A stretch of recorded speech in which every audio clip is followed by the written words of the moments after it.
Hi everybody, how you doing today? I love that song. They make it feel so comfortable. So, for those of you who are watching, thank you for joining us today.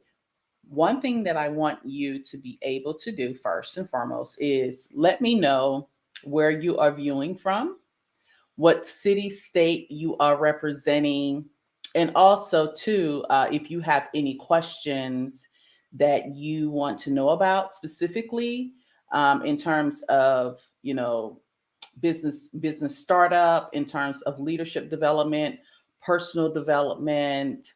If you're stuck in a rut and you don't know what to do, definitely reach out and let us know. And from there, we can see how we can pretty much serve you and help you so that you can meet your career aspirations. Yes, yes. All right. So, hi everyone. My name is Uche Maple. Excited to be here today, and what we're going to really talk about is, how and I put this title in is like how your upbringing impacts your success, right? And really how your childhood impacts success, and what does that look like? I'm just going to touch on a couple of things in terms of, what are the four areas that can pretty much impact your success, and then just going to provide like maybe three nuggets in terms of what you can do to help you mitigate that. Yes. So again, my name is Uche Maple, and I provide leadership. Excuse me. I provide leadership and professional development consulting to organizations in terms of leadership that will help increase employee engagement and job satisfaction. And I'm also the founder of the Women Who Leap community. And our mission is to reach one, teach one about how to leverage your gifts, abilities, and knowledge to gain the financial independence and overall well being. And this is really pretty much for women who are in corporate, specifically women who are in STEM, because a lot of things that I am going to be discussing today, it's pretty much in alignment with the experience and also with the individuals that I have coached as well. So let me get a couple of things, um, homekeepings first and foremost. I want to definitely invite you to attend our masterclass that's coming up on April 26th at 7 o'clock p.m. In the comments, you will see a link there for you to go ahead and register. And pretty much this masterclass is really about you and helping you learn, some of the things on how you can leverage your knowledge, skills, and abilities um, very effectively so that you can now live the life you want on your terms. Yes. Okay, so again, if you have any questions or comments, please let me know. And let's go ahead and get started here. Okay. So, all right. So, first and foremost, when you wake up in the morning, what is the first thing that usually pops in your mind? Like when you first wake up? Is it, oh my gosh, I wish I can go back to sleep? Or, oh my gosh, why is this happening to me today? Or are you positive or you're pessimist? Are you a glass half empty person? Or are you a glass half full person? Like, what's the first thing that pops in your mind? And the reason why I say this is because it's a pretty much of an indicator of who you are as a person and whether or not if you need to shift your thinking. One of the things that has been instrumental for me is that in the beginning of the day, it really shapes how the rest of my day is going to be. And I really like to be in a positive mind frame when I start my day so that can provide me the boilerplate in terms of how I can just start at that point creating more and more bricks in my day so that I can be more effective. How many of you, when you wake up and something happens, you're like, oh my gosh, it's going to be one of those type of days, right? So that is what I'm talking about. All right. And have you ever thought about why you do certain things or behave in a certain way? So, true story. My mom, who is phenomenal, love her to death, but She always, growing up, she was always in a rush, right? There was never a moment where she was just taking her time to do things. And it's like, okay, I got to help and get the next best thing. I got to help and do this. And probably maybe a couple of years ago, I found out, I was just, because I had had training and I was just being more aware of what was happening around me.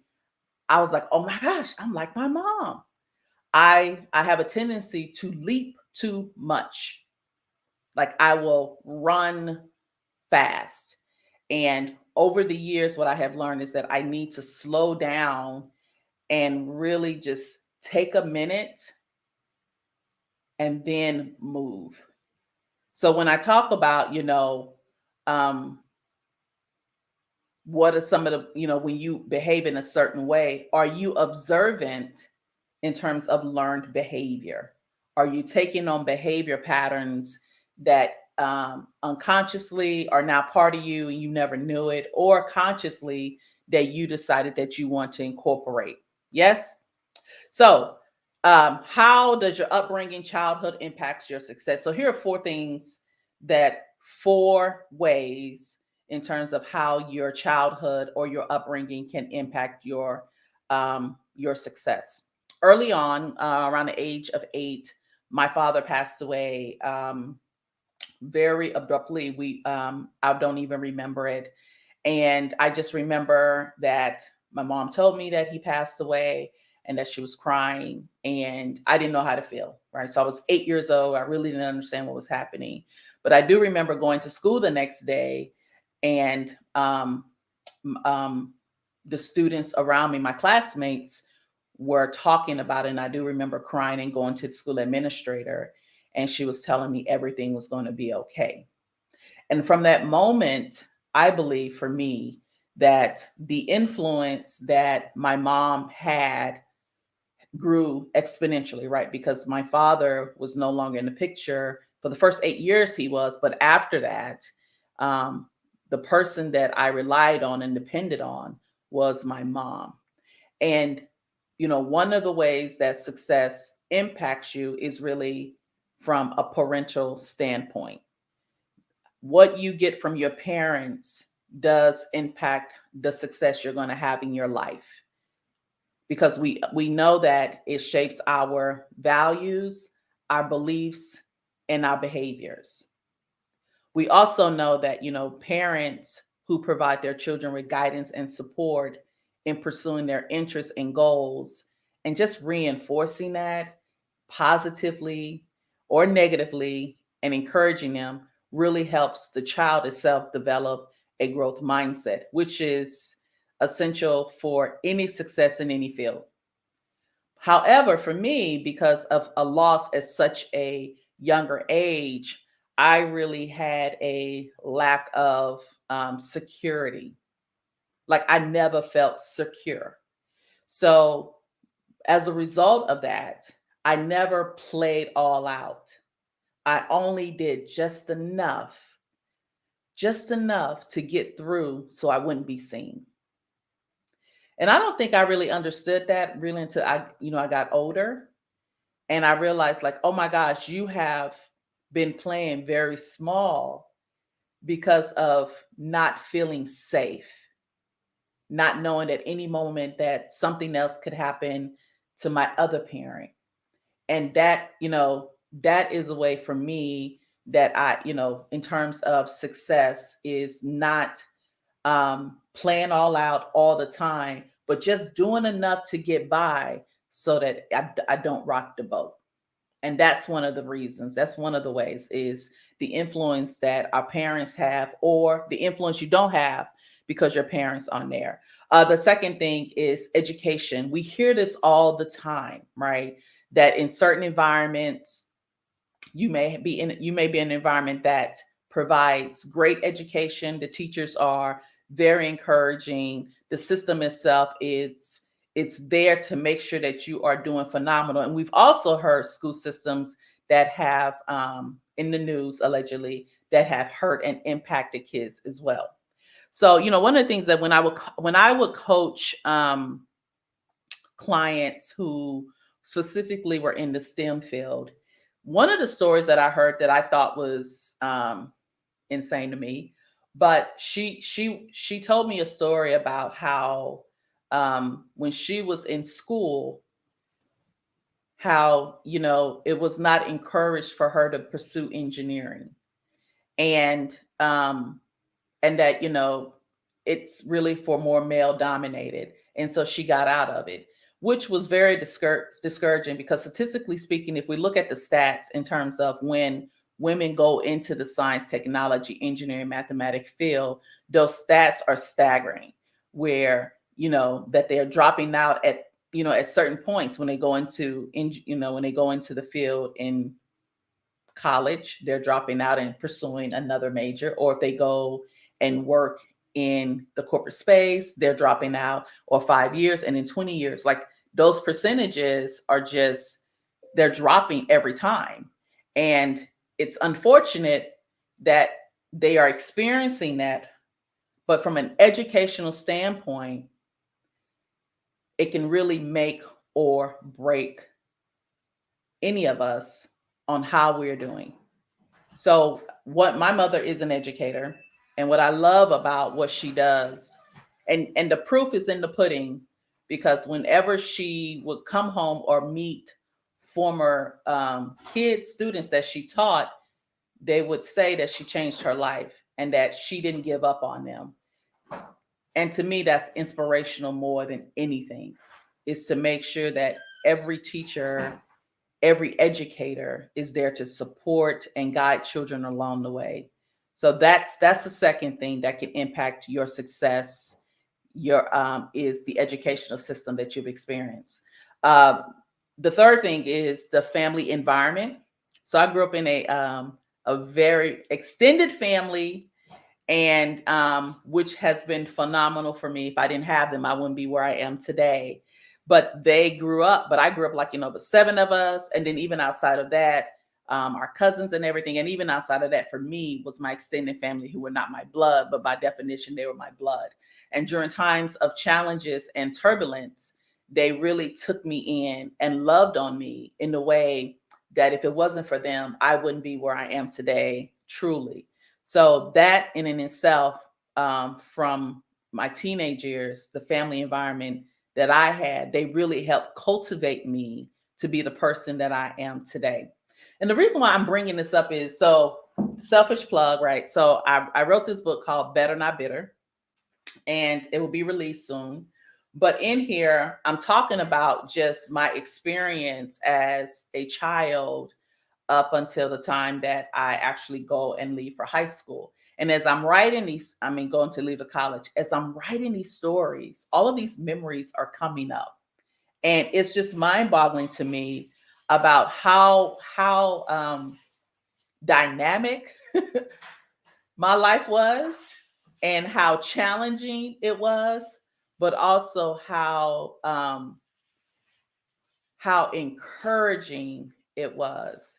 And one of the stories that I talk about, which is my last point, which is childhood experiences that impact your success, is that in the book, Bitter Not Better, I talk about how when I was in high school, my mom had moved into this amazing home, and all of us were living in there.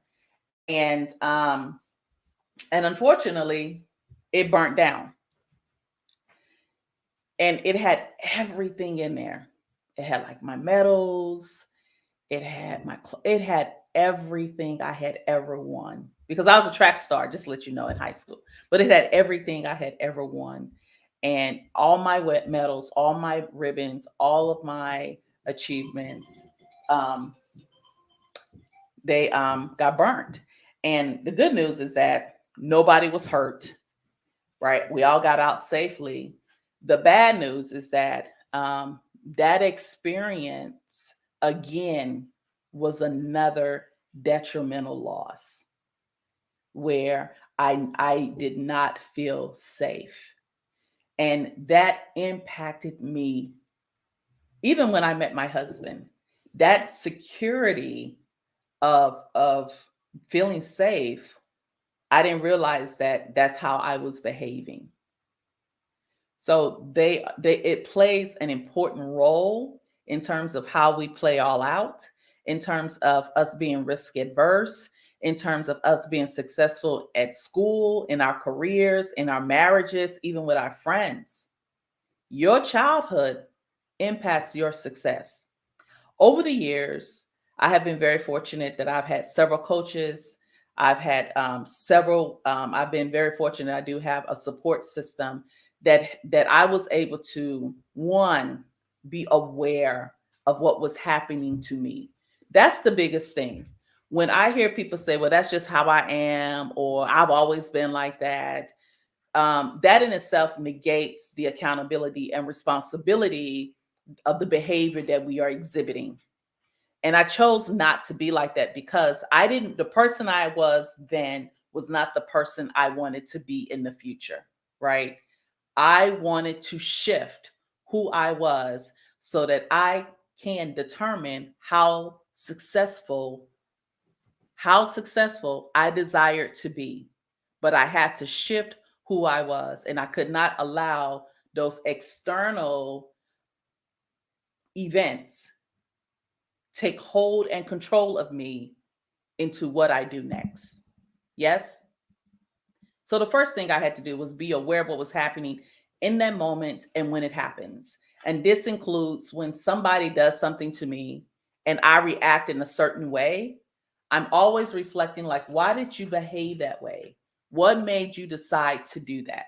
Because here's the thing, when you are, graduated from college and engineer and going into the corporate space, that is a whole nother beast, right? Because you're dealing with different personalities. You're dealing in an environment that's unfamiliar to you. You're now dealing with people who, from all walks of life, have all walks of stories. That it was an environment that was very foreign to me. Yes. So I had to be aware when stuff would happen, like, why are you taking that personally? Why are you thinking that way? And then once I became aware of it, and once I identified the root of where that was coming from, the ability to accept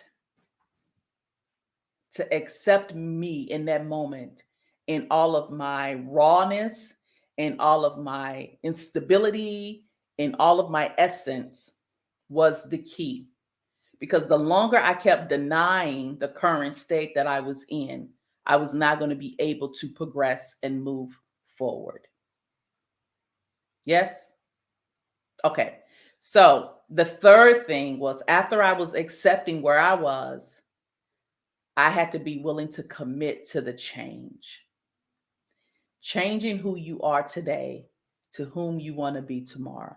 I think that is like the best gift we can give ourselves, is knowing that at any moment, at any time, in any way, that we have an opportunity to be the best version of ourselves in an unjudgmental way, where we're able to empathize for ourselves and be okay with that.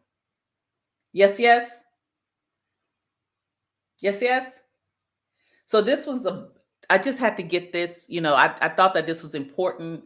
It is for anyone who feels as if they cannot shift, change, or overcome where you are now. What I want to tell you is that do not be discouraged, because when I was writing my book, the editor was like, "Are these really true stories?" Listen, there was some stuff in there. I was like, "I forgot this even happened."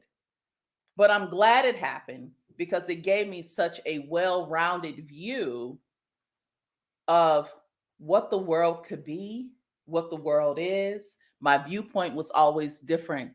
And I think because of what happened to me at such an early age, because my father passed, I I believe that I had more empathy and more tolerance for people as they were developing. Well, that's what I find out I have more now. Like, I'm like, this is where they are now, and they now have an opportunity to grow into who they want to be tomorrow. Yes, yes. Yes, yes. All right. So, again, the top four things in terms of what could potentially impact your success um, with your childhood was the influence of your parents have over you, the education system or education that you are receiving, and the people who you engage with in that time, just the dynamics of your family environment, and just your overall childhood experiences. One way that can help you work, three ways that can help you work through those: be aware of what is happening, of your behavior and reaction to something.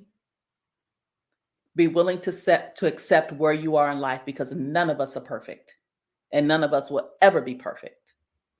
And give yourself empathy. Have empathy for yourself and quit judging yourself. And the third thing is be willing to commit to the change. We're all working on ourselves all the time. That's how we can get better and become the best version of ourselves, where we can now begin to live a more intentional life. Okay? All right. Oh, I feel like I went to church. Okay, so everyone, that's it for the day. Thank you for joining me. For those who came, please let me know what you liked in comments, what you would like to see. Again, for the next 2 weeks, I'll be going live leading up until the masterclass on what we're going to be talking about: how you can stop being underpaid, and where you can learn how to create and generate your own income just by using and leveraging your knowledge, your expertise, your gifts and abilities. That is in, make sure you register now. The link is in comments, and I look forward to seeing you tomorrow at 3 o'clock p.m. on all my social media. Everyone have a great afternoon, a great evening, and until next time, keep moving, keep striving, and keep breaking boundaries. Bye.